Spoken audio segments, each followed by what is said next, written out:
Oh yeah. Welcome to You Bleeping Nerds. You be in. It's your boy A man. And it's good to be with y'all on a Friday, man. How y'all been? I hope y'all been alright, man. Did y'all eat? Y'all good? You know what I'm saying? How's your money? Your pockets good, man. I hope y'all good out there. Here at You Bleeping Nerds, you be in. We bring you episode breakdowns of, right now, anime. But not just that, we bring out sci-fi. We love our, any sci-fi, fantasy, things like that. Honestly, we cover whatever we want because, it's my show and it's You Bleeping Nerds. We do what we want. But here on a Friday, we going to be covering Dandadan, my jam. Love Dandadan. We're covering Dandadan Season 2, Episode 23. Hey, it's a kaiju. But before all that, man, I just want to say thank you for being with us here on a Friday. We do this show 2 days a week at the moment. We're going to be adding more shows, but we do the show 2 days a week, Monday and Friday. Check us out every Monday while we be breaking down breaking down the episode of Kaiju number 8. Love that show. Last episode, Destiny, had a lot of good stuff in it. My boy Reno, my boy Futahara, Captain Ogata. Go back and check that episode out. It's sitting for you guys on Spotify and Google Playlists, Google Podcasts, or I don't think that exists anymore. But yeah. Spotify, Apple, where you get your podcasts, go check it out. Go check us out. And thanks for being here, man. I appreciate y'all. Do this ride. I really, really do. And we got a good one today.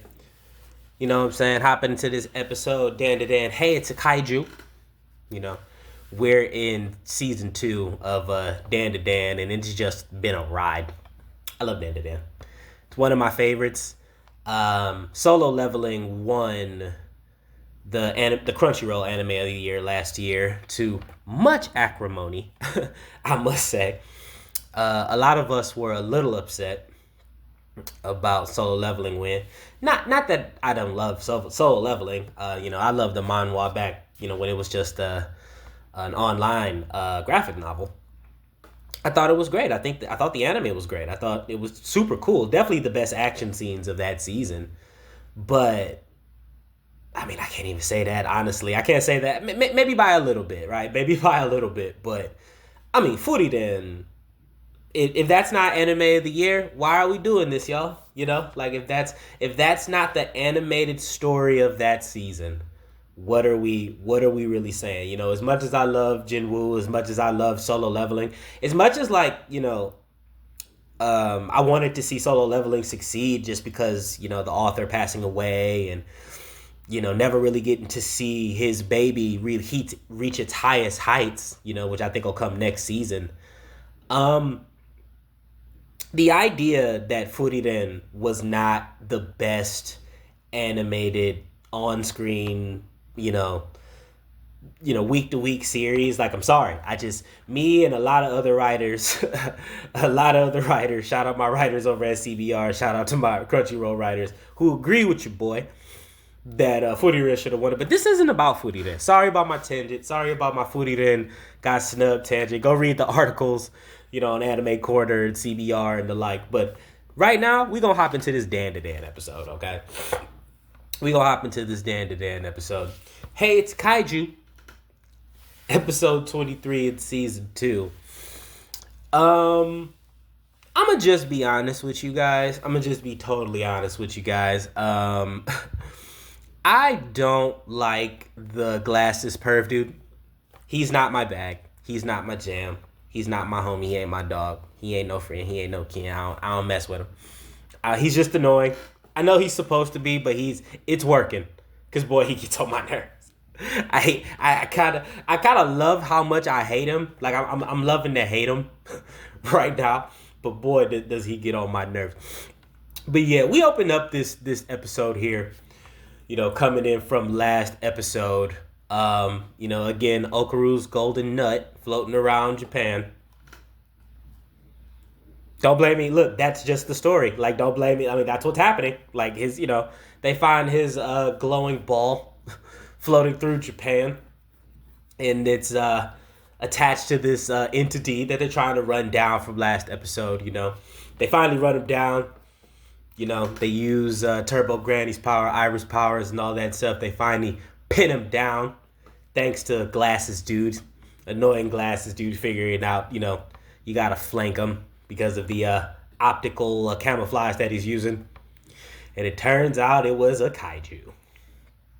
After they pinned him down, at first he was like a mid-sized little kaiju with a little golden ball in his throat, I guess. But they pinned him down, and then he just, they kind of like Rita repulsed it.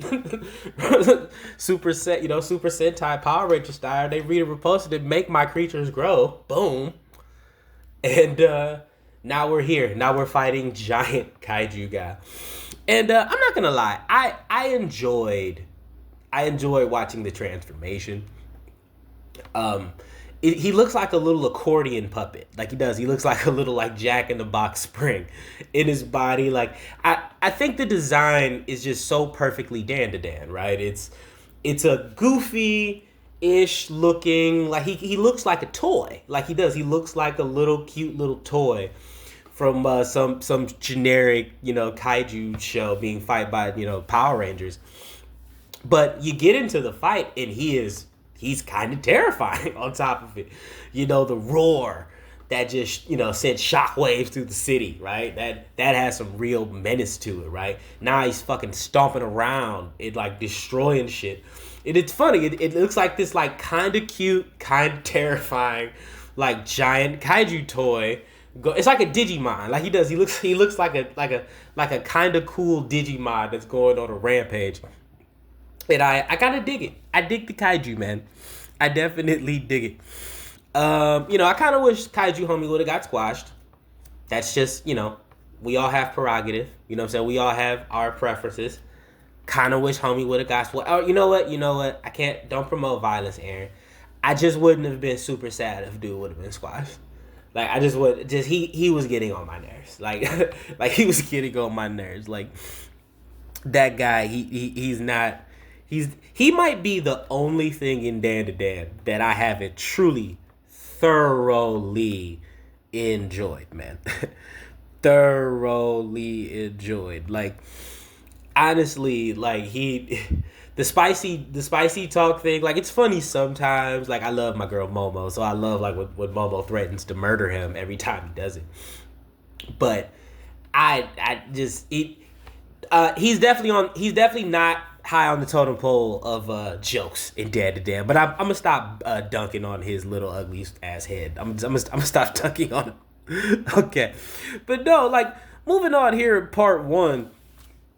They save him. Obviously, he's gonna get crushed. R.I.P.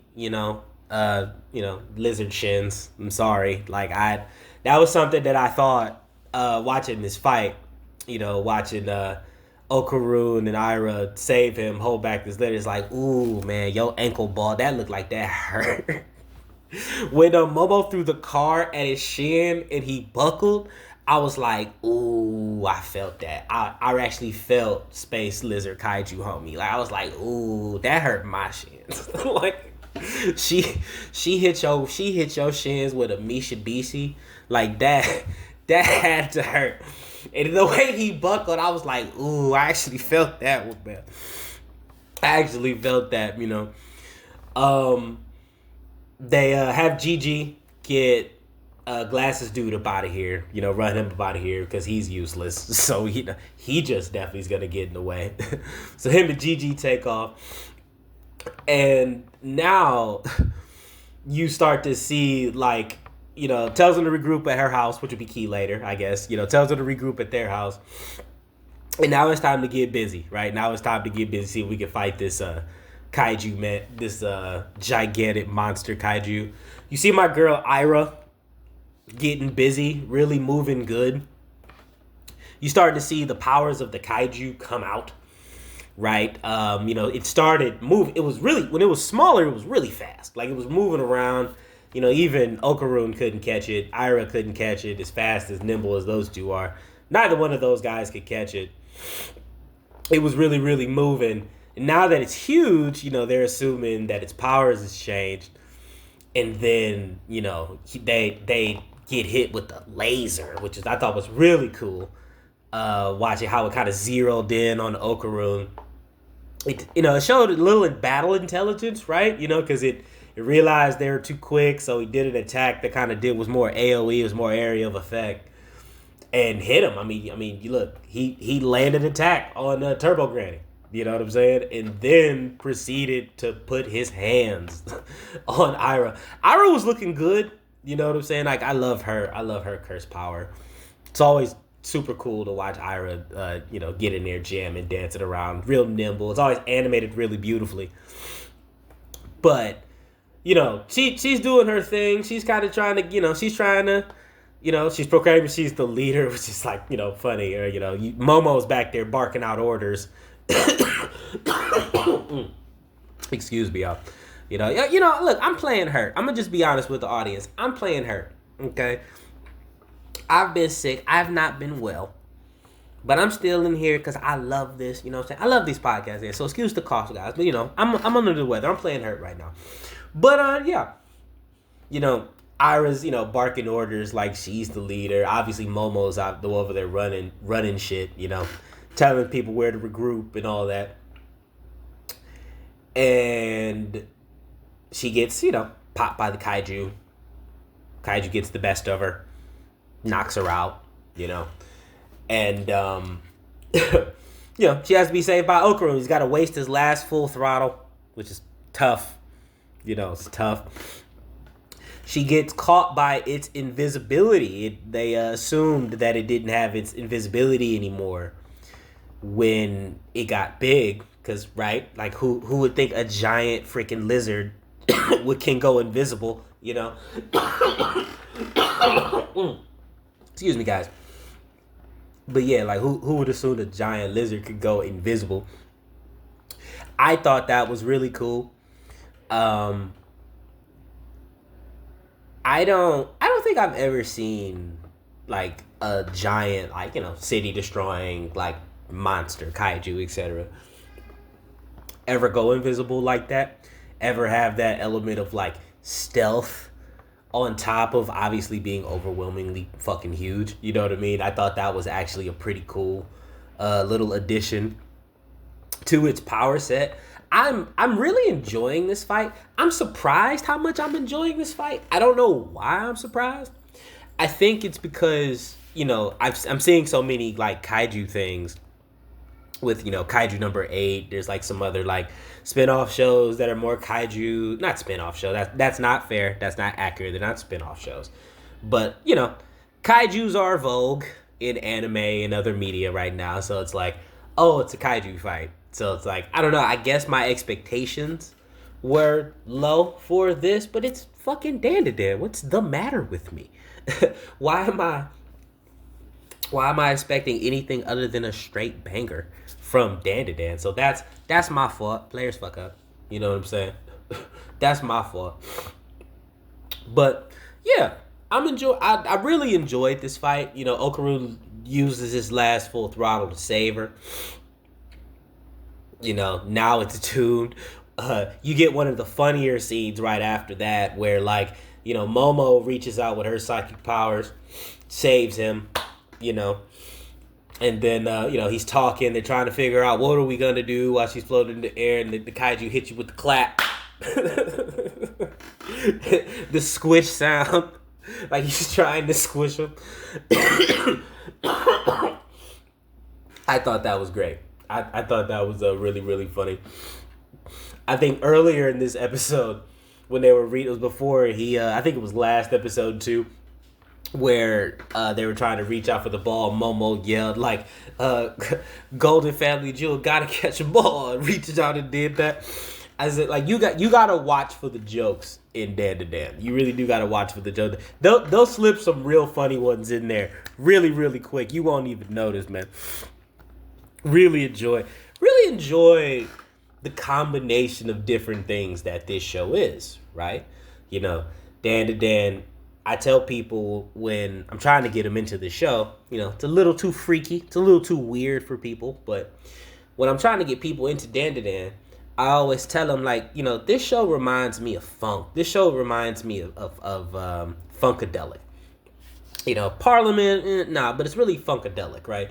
It's nasty, it's gross, it's inappropriate, it's beautiful, it's fun, it's sexy, it's soulful, right? It's smart. It's all these different things. It's on drugs. Right? It's on drugs. That's how I describe Dandadan. It's anime funk, man. It's like if you took George Clinton and you turned him into an anime, you let him do an anime, like, it would be freaky and weird. You know what I'm saying? It'd be freaky and weird like this. And that's how I feel about Dandadan.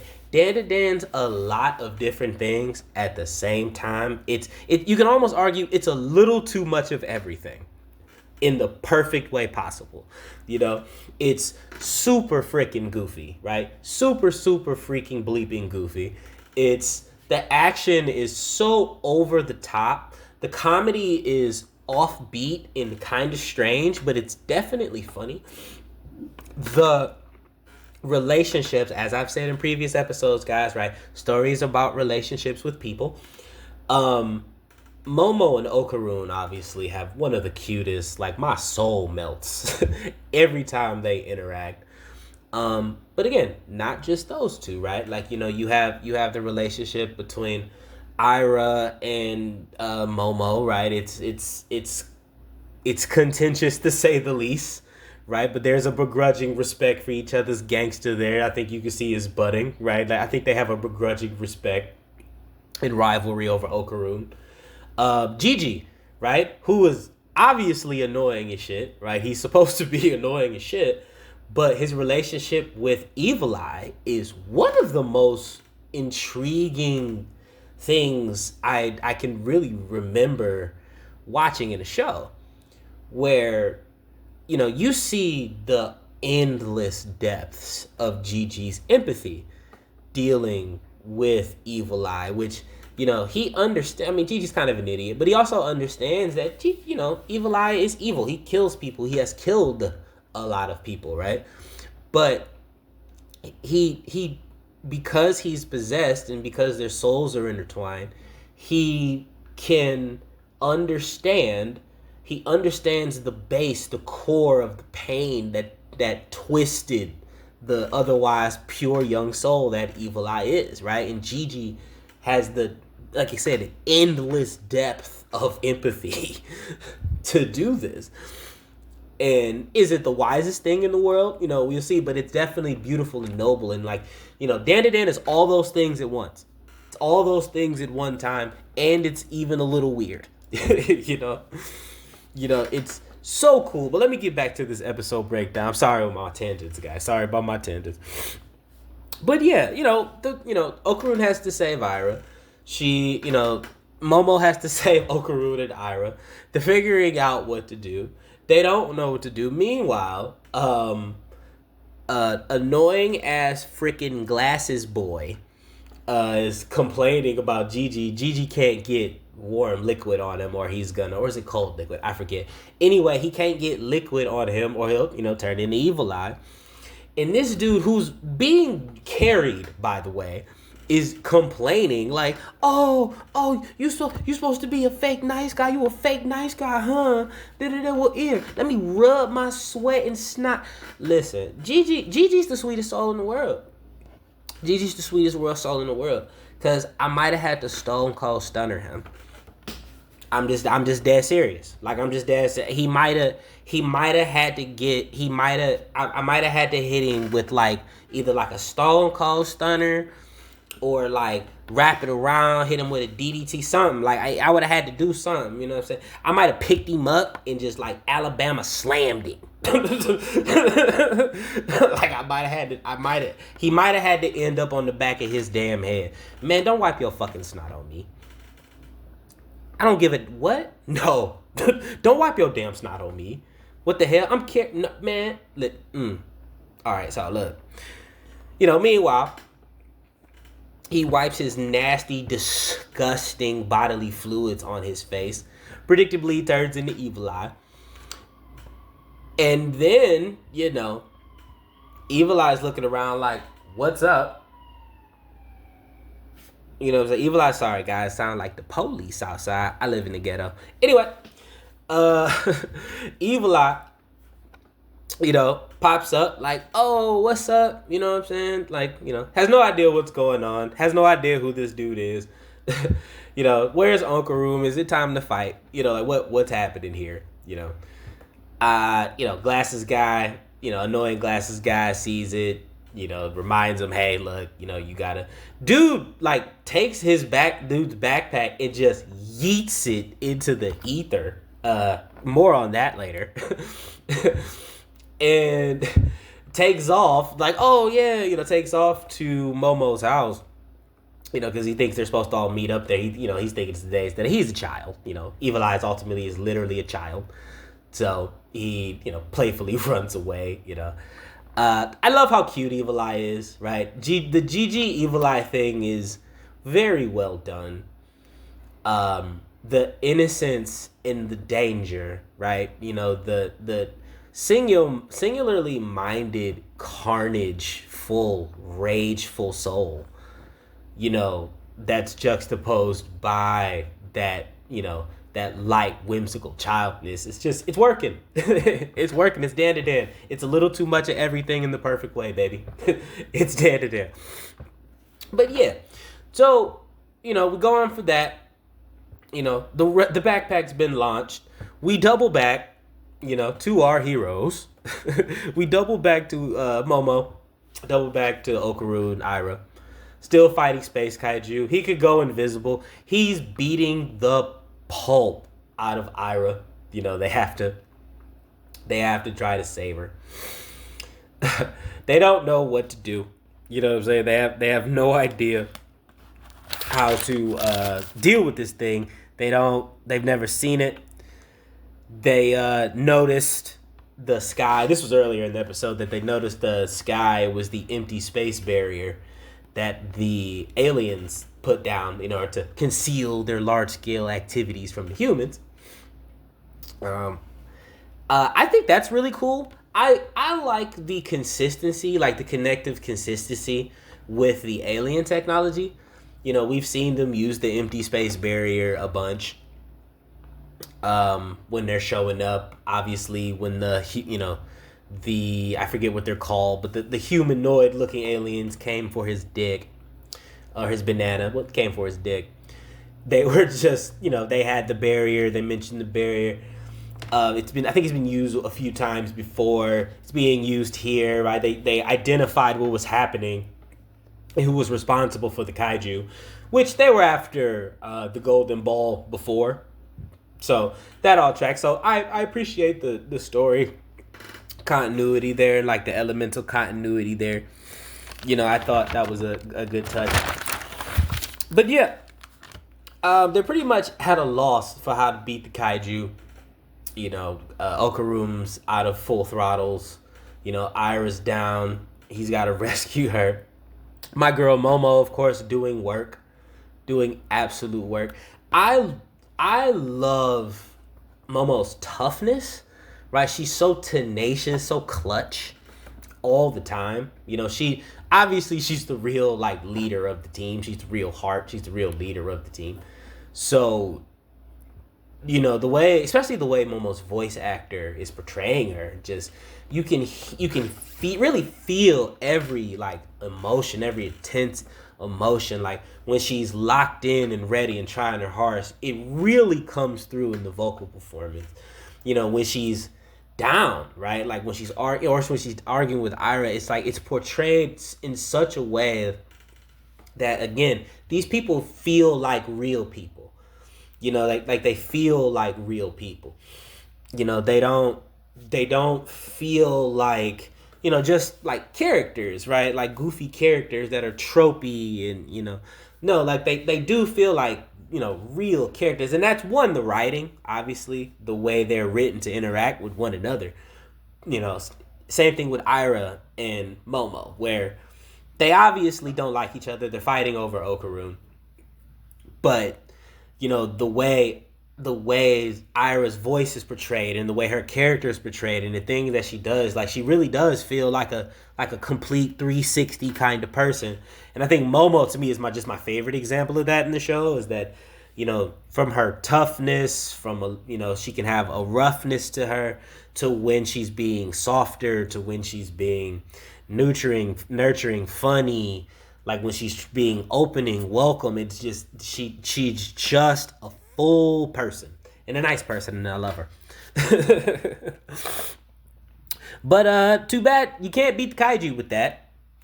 You know, all hope is lost. Everything looks lost until you know, that yeeted backpack, haha, that yeeted backpack into the ether comes in like a Scud missile and completely annihilates, obliterates Space Lizard Kaiju. TKO, one hit KO. You know what I'm saying? He down. That shit made me laugh. I'm just keep it G with you. That shit made me laugh. Like, I wasn't really expecting it. If you were expecting that shit, good for you, because I wasn't expecting it. Man, that shit made me laugh. Came out of nowhere and took his ass out. Down he goes. Down goes the lizard. Our gang takes this opportunity to retreat and recoup back at the Ayase estate. You know, Momo carries them all there. Ira's supposed to be knocked out, and Okaroon, you know, still recovering, hurt from using up all his full throttles.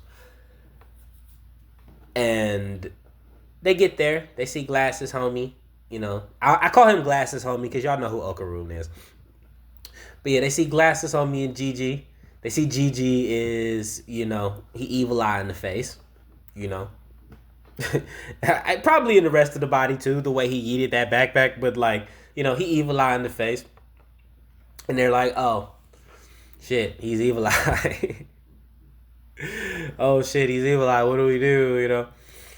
And Okaroon gets the idea. They touch the door, they touch the house, it gets all digital. You know what I'm saying? It gets all Mega Man Battle Network-y on you. You know what I'm saying? It gets all digital. And we have like a revelation that the rebuilt house, right? We had Ludus, excuse me. The Ludus, that robot, that little robot-y alien thing came down, rebuilt the house after it was destroyed in the Evil Eye incident. It's made out of fucking nanoskin, brother. Nanoskin. It's made out of nanoskin. You know, Okaroon being the you know, sci-fi alien guy, you know, that he is. You know, he immediately, you know, starts, you know, activates it, taps into it, gets it to work. And they go, you know, we need to turn the whole house into something that we can fight that giant kaiju with. And I had a feeling, like I had a feeling, but I didn't know. And then I heard, you know, they had Glasses Homie say, hey, I got you. Like, you are sci-fi, I got you. And I heard the music, and I was just like, oh yeah, like it's Megazord time, baby. And I wish I knew mech anime much better. I want to get my boy Rakib on here. Maybe we could talk about this episode. He is a mech anime aficionado. He's watched every Gundam under the sun. He's, you know, obviously the classics, Big O, and I always say the classics, and then all I name is Big O. But yeah, no, he Giant Mech Anime is actually his absolute favorite. I'd love to get him on here for that. But I can just tell, like, through my life of memes and anime osmosis, like, there was a ton of Easter eggs and cameos and call outs in that transformation. And I was just loving it all. Like, I saw it as they're sliding down the tubes. I'm just like, oh yeah, we're going Voltron, we're going Power Rangers.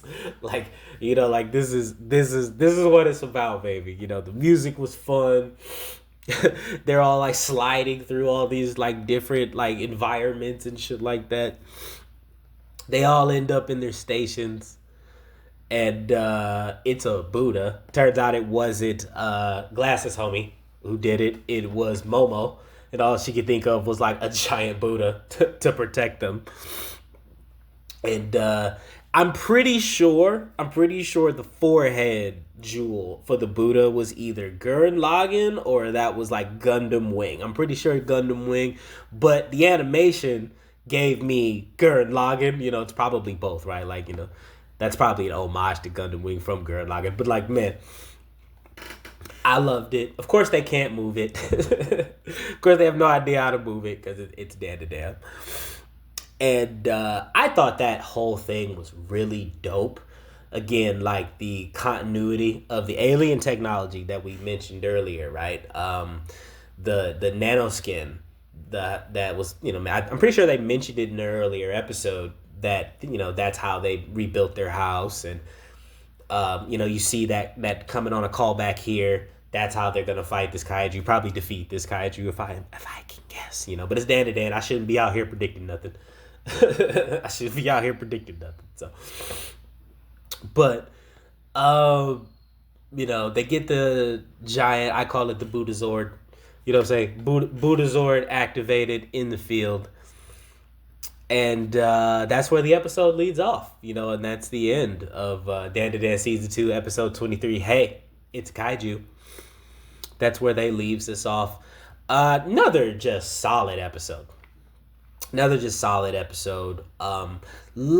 the kaiju monster that they're fighting. He has a bunch of cool powers, right? You weren't expecting it to be a kaiju monster from last episode. You just weren't. You had no indication that that's what they were going to be dealing with. You know, looking for the golden ball. Its transformation was cool. The way they had to fight against it was cool. You know, that scene, like I said, when he used up his last full throttle, shot up in the sky and saved Iroh. That was awesome. Momo. Momo saving them after that. That was really cool to watch. Iroh before that, trying to blind it, flipping around, dodging lightning. That was cool. And then the kaiju itself was really cool, right? You know, the way, you know, the laser beams. The way it just beat Iroh's ass afterwards. I don't know why I'm so surprised that I enjoyed that battle as much as I have, but but again, it's Dan to Dan. Of course I did. You know what I mean? Of course I did. So, can't wait for next episode. Tune in next week, Friday, for episode 24 of Dan to Dan. You know, we're gonna. I can't wait to see this next week. I'm looking forward to Dan to Dan. You know, every week. Tune in with us on Monday where we're going to be doing the next episode of Kaiju number 8 as well. You know what I'm saying? You've been listening to You Bleeping Nerds. You be in. You know what I'm saying? Giving in you this anime episode breakdown. Hey, man, thanks for spending this 30 minutes with me. I appreciate you guys. You know what I'm saying? I'll see you guys Monday. We're covering Kaiju number 8. You know, please like, subscribe, share, tell your friends, you know, about the podcast. I found that the best way to really get people into it is just, you know, you just show them, you know what I'm saying? Like, hey, let me show you this, you know? So, you know, if you love anime, if you want to, you know, follow along with these episodes with me, break it down with me, you know what I'm saying? Hey, if you know, shoot me an email, right? We can talk about it, right? Tell me what you think. But just thanks for spending this time with this, man. You know, we're here every Monday and Friday for these anime breaking down. This is You Bleeping Nerds. You be here. You know, I'm your boy Aaron, and I will see y'all next time. Peace.